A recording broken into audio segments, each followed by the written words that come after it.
The oil change due light on your 2024 Jeep Grand Cherokee, including L, Summit, and Trailhawk trims, is triggered by the vehicle's computer. It estimates oil degradation based on mileage, driving conditions, and sensor data. It is not a direct oil quality test, but rather a predictive model that helps prevent engine damage by alerting you when oil life reaches zero.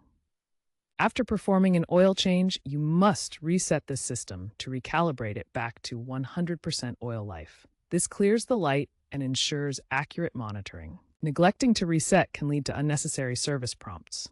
Always reset immediately after changing the oil, using OEM-recommended oil such as 5-30 synthetic for most trims. To begin resetting the oil life indicator, ensure your vehicle is parked with the engine off. The key should be in the ignition, or your key fob must be present in the vehicle. Turn the ignition to the on-run position without starting the engine. On the Uconnect touchscreen, navigate to Apps, then Vehicle, and select Oil Life. Some menus may show vehicle info instead. Select Oil Life, then choose Reset and confirm the action. The screen may ask for odometer confirmation.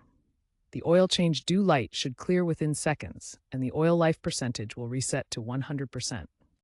If the touchscreen is not working, use the steering wheel buttons. Press and hold the Trip Reset button until the menu appears, then cycle through options to Oil Life and select Reset. For hands-free operation on some trims, use voice commands with Amazon Alexa by saying, "Alexa, reset oil life."